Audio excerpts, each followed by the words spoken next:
Baiklah, bismillahirrahmanirrahim. Assalamualaikum warahmatullahi wabarakatuh. Rabbi syrah li sadri wa yassir li amri wahlul 'uqdatam min lisani yafqahu qawli. Rabbana zidna ilman warzuqna fahman wa amalan shalihan. Puja-puji syukur kepada Allah Subhanahu wa taala yang masih memberikan kita kesehatan sehingga kita bisa sama-sama melaksanakan aktivitas, baik itu aktivitas yang wajib maupun aktivitas-aktivitas yang menunjang kehidupan kita sehari-hari. Salawat beserta salam, marilah kita hadiahkan kehadirat baginda kita Nabi besar Muhammad Sallallahu Alaihi Wasallam. Semoga syafaat beliau kelak tercurahkan kepada kita semua di hari akhir nanti. Amin ya rabbal alamin.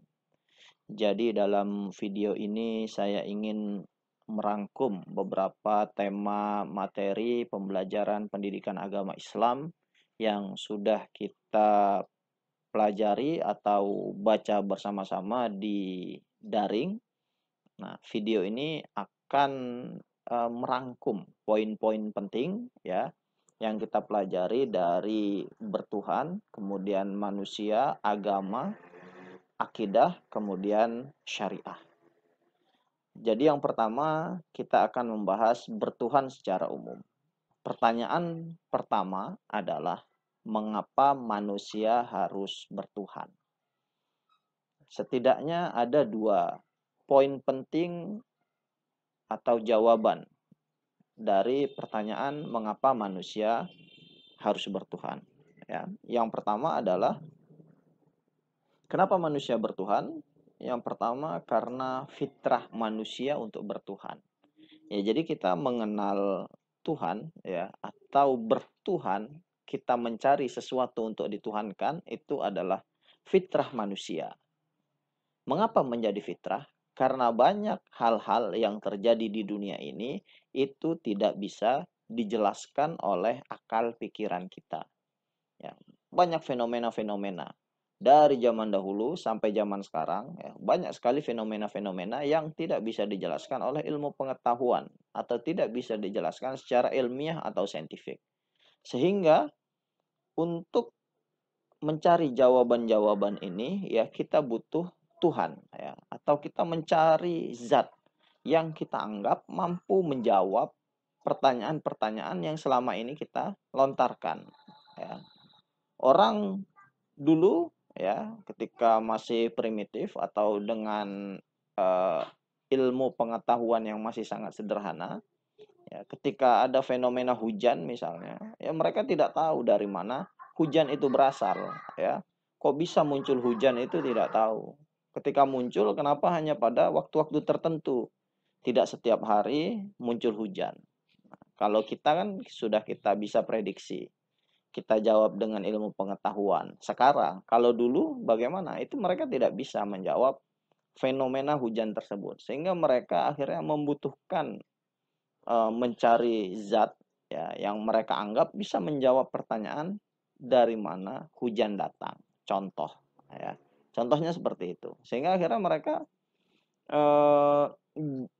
ini bermuara pada sebuah pemikiran bahwasanya ada zat yang bisa menciptakan ya hal-hal semacam ini, yang hal-hal yang tidak bisa dirasionalkan oleh manusia. Maka di sanalah manusia membutuhkan Tuhan. Ya, di sanalah akhirnya manusia bertuhan. Oh, ini ada zat yang lebih besar dari manusia. Ada zat yang lebih besar dari kita dan itu adalah Tuhan.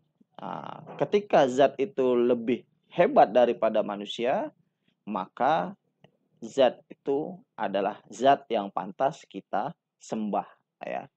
Pantas kita jalin hubungan baik dengan dia agar dia terus melimpahkan keberkahan-keberkahan, kemudian menjauhkan seluruh mudarat-mudarat atau bahaya-bahaya yang akan menimpa manusia.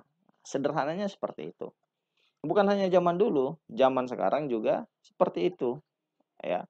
Masih banyak fenomena-fenomena yang terjadi di dunia ini ya, bahkan sampai sekarang itu belum menemukan jawabannya.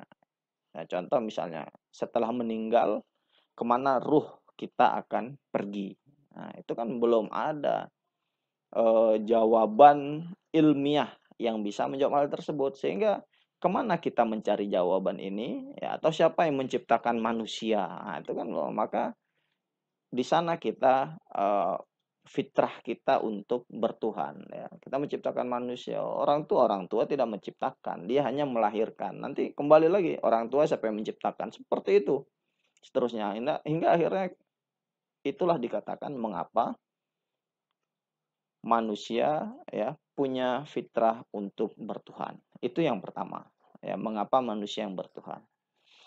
Kedua, kenapa manusia bertuhan? Karena kebutuhan rohani manusia membutuhkan Tuhan. Nah, jadi kebutuhan rohani, ya, kebutuhan rohani. Ya, manusia tidak hanya terdiri dari hal-hal yang sifatnya materi, ya, tetapi juga terdiri dari hal-hal yang sifatnya rohani.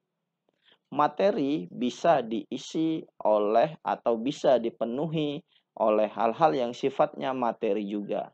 Harta, ya, pasangan, kemudian ya macam-macam, pakaian bagus, ya, mobil bagus, motor bagus, rumah bagus. Nah, itu kebutuhan-kebutuhan materi, makanan enak. Tetapi ketika rohani, apa yang bisa memenuhi ya kebutuhan rohani tersebut? Maka disitulah kebutuhan kita akan Tuhan ya. Di sanalah bertuhan merupakan sebuah kebutuhan ya, akan jawaban ya, akan jawaban atau akan pertanyaan rohani ini apa makanannya. Maka makanan rohani atau yang bisa memuaskan rohani itu adalah dengan cara bertuhan. Nah, itu makanya banyak fenomena kita lihat ya, orang sudah kaya, sudah mapan, sudah cantik, ganteng ya, tetapi masih stres ya, hingga bunuh diri. Apa yang salah?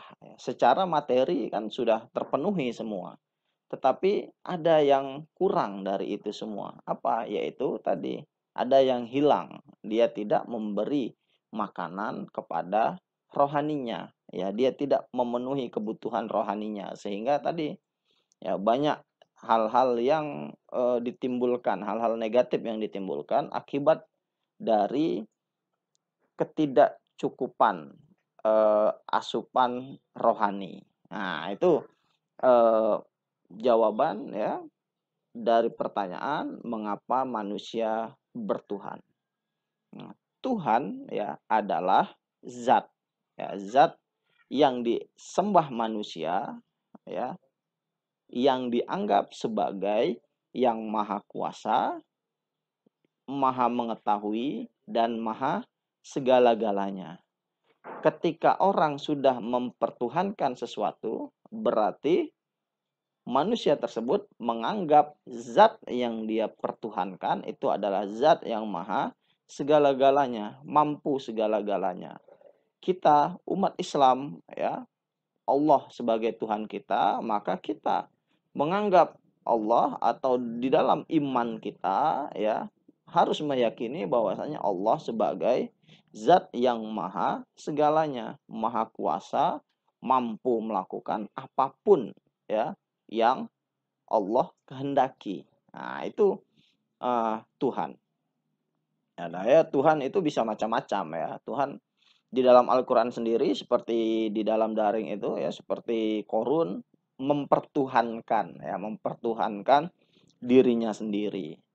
Ada juga manusia yang mempertuhankan harta bendanya, yaitu dia menganggap sebagai Tuhan, tetapi bukan Tuhan yang hakiki. Ya, dia hanya menganggap itu sebagai Tuhan. Tuhan yang hakiki tetap menurut akidah kita adalah Allah Subhanahu wa Ta'ala. Nah, kemudian Tuhan Allah Subhanahu wa Ta'ala ya, atau Tuhan menurunkan sebuah aturan yang disebut dengan agama. Ya, di mana agama itu adalah dari bahasa Sanskerta ya, kalau bahasa Arab itu ad-din, kalau bahasa Inggris itu religion ya. Jadi bisa ya, jadi A itu, kalau agama itu A itu tidak, dan gama itu kacau, artinya tidak kacau. Jadi tujuan dari agama ini adalah mengatur kehidupan manusia agar tidak kacau. Ya, sedangkan menurut Kamus Besar Bahasa Indonesia adalah sebuah sistem ya atau tata aturan yang mengatur hubungan manusia dengan Tuhannya, manusia dengan manusia, dan manusia dengan alam semesta. Sehingga agama itu tidak hanya mengatur hubungan dengan Tuhan saja, tetapi mengatur hubungan dengan manusia dan juga mengatur hubungan dengan alam semesta. Ya, jadi model-model hubungan ya bukan hanya hubungan secara vertikal, tetapi juga hubungan secara horizontal itu diatur oleh agama. Diharapkan agar kehidupan kita tidak kacau. Itu niatan awal agama ya, tetapi ya walaupun seperti itu secara faktanya ya buktinya banyak yang orang beragama itu menimbulkan kekacauan. Yaitu apa?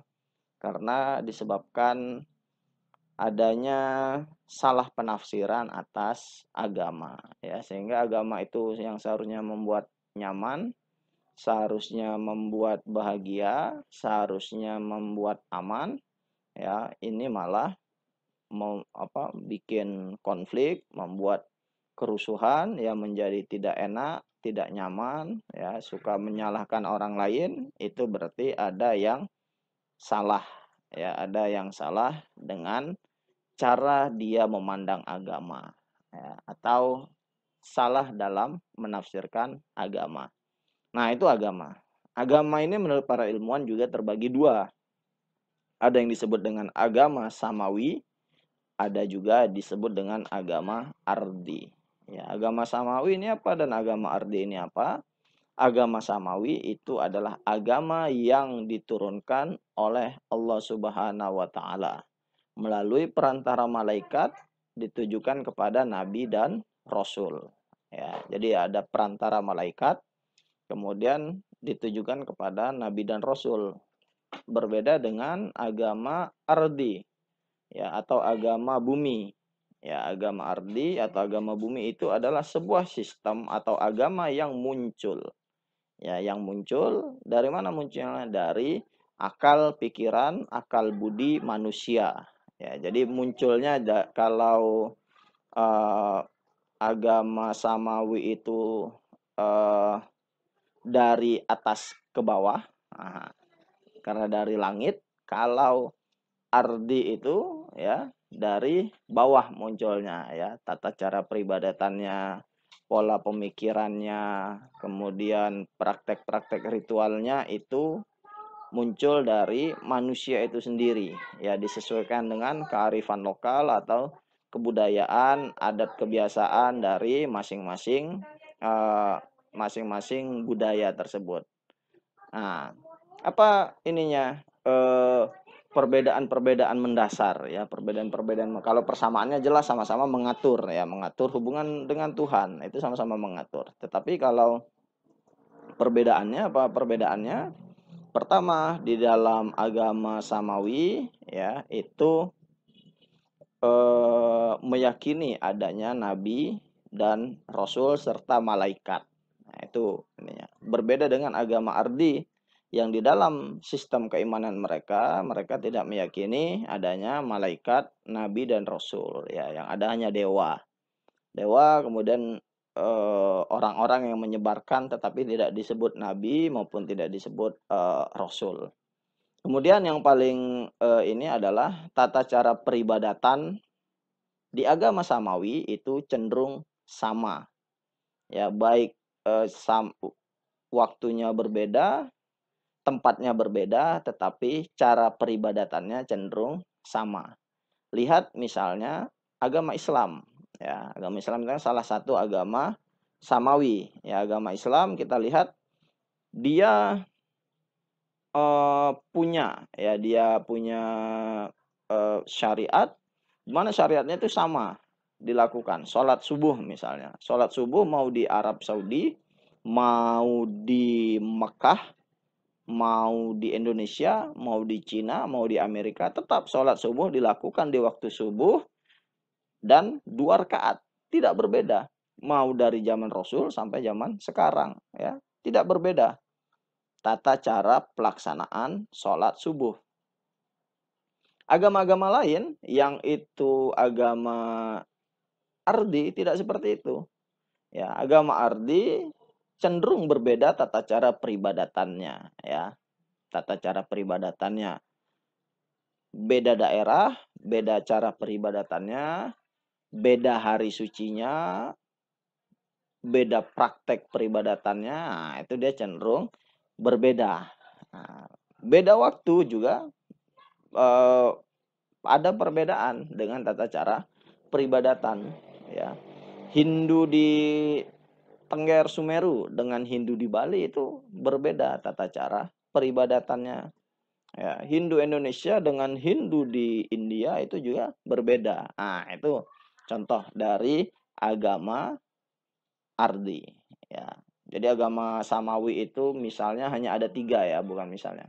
Cuma ada 3, agama Islam, Kristen dan Yahudi, sedangkan agama ardi di luar dari 3 ini itu merupakan agama ardi. Nah, itu ininya. Allah menurunkan agama ya agar manusia bisa berpegang kepada agama ini, ya, agar kehidupan manusia tersebut tidak kacau. Nah, ini apa namanya? Mengapa Allah menurunkan agama atau urgensi dari agama itu apa? Ya tadi agar tidak kacau. Nah, sekarang kita mengkerucut kepada akidah, ya. Dalam artian kita sudah mengkerucut ke dalam Islam, ya. Kalau tadi kita secara umum ya membahas Tuhan, membahas agama, ya. Dan sekarang kita lebih mengkerucut membahas tentang nilai-nilai Islam, yaitu ada akidah, syariah, dan akhlak. Akidah, syariah, dan akhlak. Ya, ingat tiga eh, tiga ini ya tiga kata itu tidak bisa dipisahkan antara satu dengan yang lain, ya. Akidah, syariah, akhlak itu merupakan satu kesatuan. Tidak bisa orang hanya berakidah, tidak bersyariah, tidak berakhlak. Ya, tidak bisa, ya. Kesempurnaan Islam itu ketika tiga-tiganya sudah melekat pada diri manusia. Orang tidak bisa sholat tetapi tidak percaya Allah, mustahil, ya. Ngapain orang sholat tapi tidak percaya Allah? Ngapain juga orang percaya Allah, ya, tapi tidak sholat, ya, tidak berakhlak baik. Nah, sehingga tiga kata ini tidak bisa dipisahkan.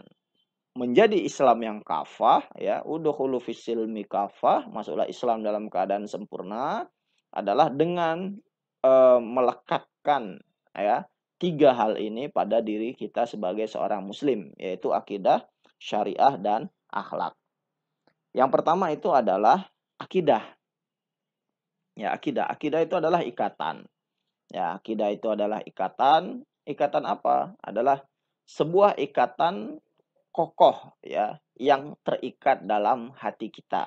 Nah, sebuah ikatan kokoh, ya, yang mengikat hati kita. Ya, dengan apa terikat? Dengan kepercayaan-kepercayaan, ya, kepercayaan-kepercayaan. Kepercayaan iman kepada Allah, iman kepada kitab, nabi, ya, iman kepada qada dan qadar, ya, iman kepada hari kiamat. Nah, itu ini apa namanya? Dengan itu kita lekatkan diri kita. Nah, akidah itu membahas hal-hal yang sifatnya tak kasat mata, ya. Makanya akidah itu adalah iman, kepercayaan, dan itu letaknya di hati. Nah, letaknya di hati. Jadi dia tidak kelihatan di luar akidah itu. Nah, kelihatannya di luar itu dipancarkan oleh syariah. Syariah itulah yang kelihatan, ya. Syariah itu yang kelihatan. Kalau akidah itu tidak kelihatan karena letaknya di hati. Kita percaya atau tidak itu letaknya di hati. Tetapi percaya atau tidaknya kita, ya, bagus atau tidaknya akidah kita terlihat dari syariat yang kita jalankan. Makanya saya katakan tadi, dia tidak bisa berpisah antara akidah, syariah, dan akhlak. Dia merupakan satu kesatuan, ya, yang tidak boleh kita pisah-pisahkan. Itu akidah. Ruang lingkup akidah itu ada 4. Ya, ingat, ruang lingkup akidah ada 4. Yang pertama itu ilahiyah, kemudian ada nubuwah, kemudian ada ruhiyah, dan ada sam'iyat. Ya, sam'iyah. Apa itu ilahiyah?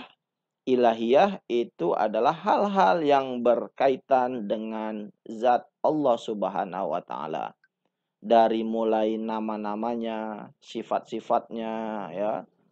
Allahu Rahmanur Rahimul Malikul Qudusus Salamul Mu'min Muhaiminul Azizul Jabbarul Mutakabbir sampai akhir, ataupun sifat-sifatnya ya wujud, qidam, baqa, mukhalafatul lil hawadits, qiyamuhu binafsihi wahdaniyah, lain sampai seterusnya. Nah, pokoknya di pertanyaan-pertanyaan di mana Allah berada, kemudian nah itu adalah berkaitan dengan ini ilahiyah, ya. Jadi kalau ada pertanyaan Allah itu mempunyai sifat pemurah, ya, atau maha pengasih, maka itu masuk dalam kategori atau masuk dalam ruang lingkup ilahiyah. Itu yang pertama, ilahiyah. Yang kedua itu adalah nubuah. Nubuah adalah semua hal yang berkaitan dengan nabi dan rasul.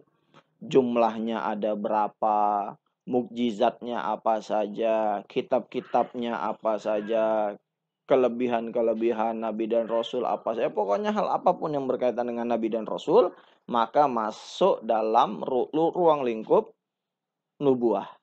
Jadi kalau Nabi Musa mampu membelah lautan, maka itu adalah masuk dalam kategori nubuah.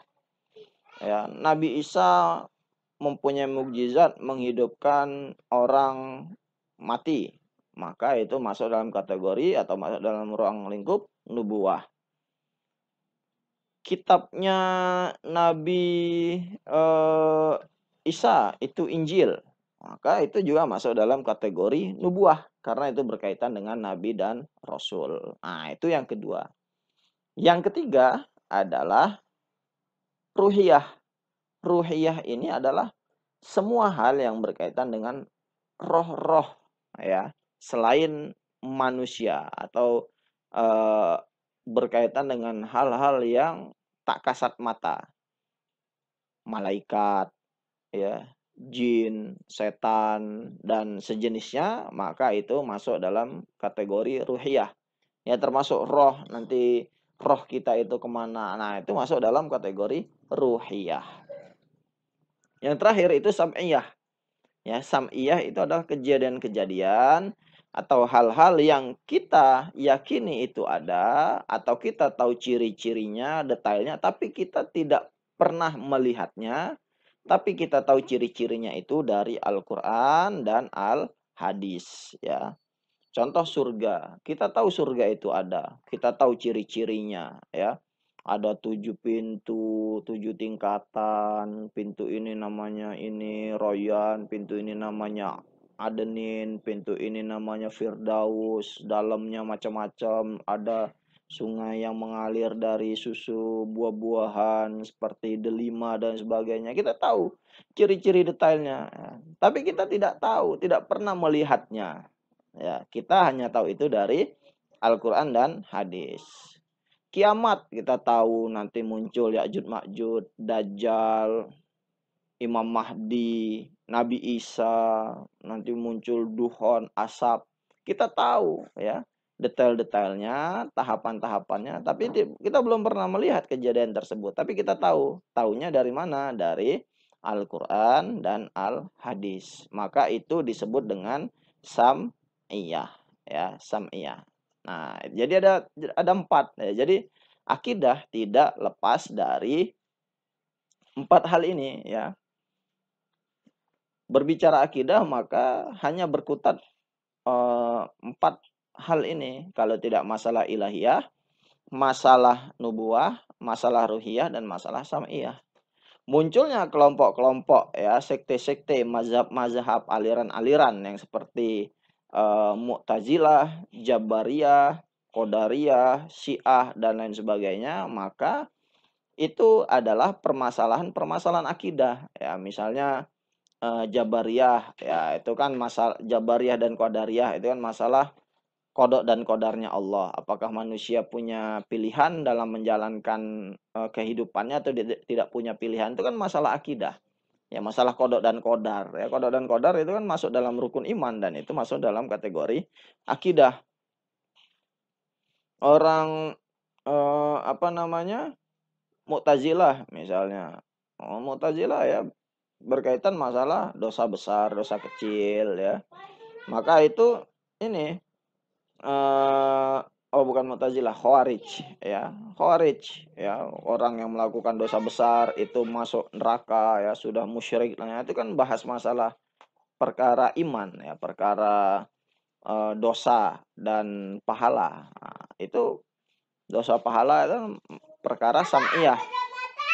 Ya, perkara sam'iyah dan itu adalah perkara akidah. Nah, jadi muncul ya yang kelompok-kelompok atau aliran-aliran dalam seperti Syiah dan sebagainya itu hanya berkutat masalah akidah ya, bukan masalah syariah. Nah, nanti syariah itu nanti perkara yang zohir, itulah muncul nanti mazhab fikih ya, dari mulai Imam Syafi'i ya, Hanafi, Hambali, Maliki. Nah, itu syariah ya, itu yang zohir. Nah, itu akidah ya. Kemudian orang berakidah itu juga ada tingkatannya, dari mulai taklid, yakin, ainul yakin, dan hakul yakin. Kalau taklid itu hanya ikut-ikutan ya, tidak tahu dalilnya.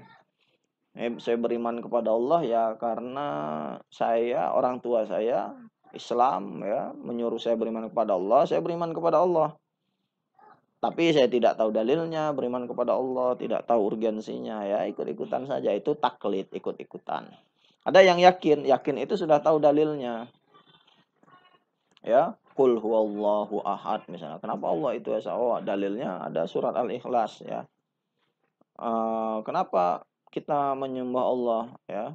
Wa ma khalaqtul jinna wal insa illa kita tahu dalil kenapa kita melakukan itu. Nah, maka itu sudah mencapai tahap yakin ya. Tahapan lebih tinggi, taklid, yakin, kemudian ainul yakin. Ainul yakin ini adalah tahapan atau tingkatan selanjutnya setelah yakin, dimana kalau ainul yakin itu sudah bisa merasionalisasikan ya, mampu menghubungkan ya kejadian-kejadian, dalil-dalil dalam kehidupan sehari-hari dengan kepercayaannya ya, kenapa saya harus percaya kepada Allah. Nah, dia sudah punya dalilnya, dia juga mampu merasionalisasikan ya, karena percaya pada Allah itu adalah fitrah, karena itu adalah sebuah kebutuhan. Nah, itu merasionalisasikan ya, itu ainul yakin. Nah, tahap yang paling tinggi itu adalah hakul yakin.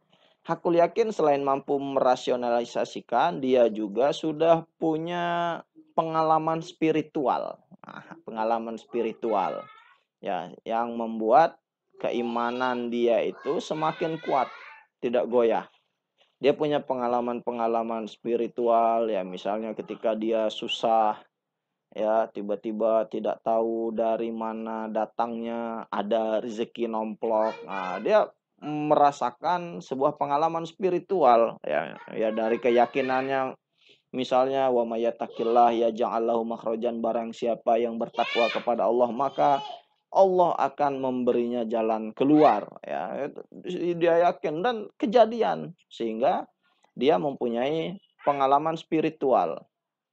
Nah, itu hakul yakin. Nah, jadi itu masalah akidah. Yang selanjutnya adalah syariah ya. Syariah itu adalah jalan ya yang ditempuh mata air ya. Secara ini itu jalan itu mata air itu syariah ya. Syariah jalan ya, jalan ya. Jadi syariah itu adalah apa? Ajaran-ajaran yang diperintahkan ya oleh Allah dan Rasul-Nya. ya, seperti yang kelihatan ya, zohir, sholat, ya, syahadat, sholat, puasa, zakat, haji, muamalah, jinayah dan sebagainya banyak sekali. Pokoknya yang kelihatan ya, yang kelihatan itu adalah syariah. Yang tidak kelihatan tadi akidah, yang kelihatan itu syariah. Nah, ini syariah. Maka syariah bagus atau tidaknya tergantung dari baik tidaknya akidah seseorang atau kuat atau tidaknya akidah seseorang. Maka syariah itu terpengaruh ya olehnya. Itu syariah. Nah, untuk memahami syariah maka harus dengan fikih. Tidak bisa kita langsung memahami syariah. Jalan memahami syariah adalah dengan fikih ya. Jadi dua terminologi ini adalah sebuah sesuatu yang serupa tapi tak sama ya. Sesuatu yang tak sama. Syariah itu langsung berasal dari Allah dan Rasulnya, sedangkan fikih itu adalah penafsiran-penafsiran tentang syariah ya. Penafsiran-penafsiran tentang tata cara pelaksanaan syariah. Itu fikih. Memahami syariah harus melalui fikih. Ya, tidak bisa kita memahami syariah tanpa lewat fikih. Ya, salat itu Rasul itu cukup shollu kama ra'aitumuni usolli ya. Tetapi bagaimana detailnya itu diterangkan melalui fikih. Fikih 4 mazhab yang besar sekarang ya. Fikih itu ada banyak sebenarnya. Cuman yang bertahan sampai sekarang itu 4 mazhab yang kita kenal sehari-hari. Nah, itu fikih. Tetapi ada perbedaan yang mencolok ya antara syariah dan fikih. Ya, syariah itu tidak berubah ya, tidak berubah kapanpun dimanapun itu tidak berubah ya. Sholat subuh dari zaman Rasul sampai zaman sekarang tidak berubah, tetap 2 rakaat. Puasa Ramadan tetap dilakukan pada bulan Ramadan. Baik di Amerika, di Cina, di Jepang, di Indonesia, orang tetap melakukan puasa Ramadan ketika Ramadan. Tidak bergeser menjadi Sya'ban. Tidak bergeser menjadi Zulhijjah. Tidak ya. Tetap di bulan Ramadan. Itu syariah. Tetapi fikih itu cenderung berubah dan berbeda sesuai dengan tuntunan zaman ya, tetapi berubahnya fikih pun ya harus tetap berlandaskan syariah ya, tetap berlandaskan Al-Qur'an dan Al-Hadis. Tidak bisa semena-mena dia berubah ya. Contoh kemudian dia berbeda ya, dia berbeda. Berbeda kenapa? Karena dari akal manusia ya. Akal manusia yang menafsirkan syariah tadi, semisal kunut. Apakah kunut itu wajib atau tidak? Ya, Imam A mengatakan sunnah muakkadah ya. Imam B mengatakan tidak. Imam A mengatakan itu setelah ruku. Imam B mengatakan itu sebelum meruku. Nah, itu kan perbedaan-perbedaan ya yang ada dalam fikih ya. Syariah tidak berbeda, syariah tetap satu. Kalau ada syariah yang berbeda berarti sudah salah, ada yang salah dengan agamanya ya. Orang lain di mana-mana sholat Isya 4 rakaat ya, karena syariah kan 4 rakaat itu tidak ada, itu syariat. Ya, tidak akan berbeda. Dia tiba-tiba muncul sholat Isya 5 rakaat, itu kan syariahnya yang berbeda. Nah, syariahnya yang berbeda. Kalau fikihnya berbeda tidak masalah. Nah, jadi yang harus digarisbawahi ini apa? Adalah kita tidak usah bertengkar hanya gara-gara masalah fikih yang berbeda tersebut ya, hanya gara-gara kunut kita, itu kan masalah fikih, kita bertengkar, berkonflik. Masalah talqin mayit itu kan masalah fikih. Syariahnya apa? Ya yang dikuburkan ya, masalah setelah itu didoakan atau tidak itu masalah fikih ya, itu berbeda, tidak masalah ya, tidak masalah. Jadi jangan bertengkar hanya gara-gara masalah fikih. Jangan berkonflik hanya gara-gara masalah fikih. Nah, lucunya kita seringkali berkonflik hanya gara-gara masalah fikih, yang mana itu dari zaman dahulu memang sudah berbeda ya, karena fitrah fikih itu memang berbeda karena berasal dari pikiran manusia. Nah, itu apa namanya? Perbedaan mendasar dari syariah dan fikih. Ya, jadi eh, rangkuman atau video ini itu setidaknya sudah saya jelaskan tadi poin-poin ya, poin-poin atau garis-garis besar dari tema-tema yang sudah kita pelajari ya. Kalau ingin mendetail atau ada pertanyaan yang berkaitan ya, bisa ditanyakan lewat daring atau WA dan lain sebagainya ya. Jadi mungkin ini saja video yang bisa saya sampaikan. Selamat belajar, semoga kita semua dalam lindungan Allah Subhanahu wa taala dan dalam keadaan sehat walafiat. Amin ya rabbal alamin. Wabillahi taufiq wal hidayah. Wassalamualaikum warahmatullahi wabarakatuh.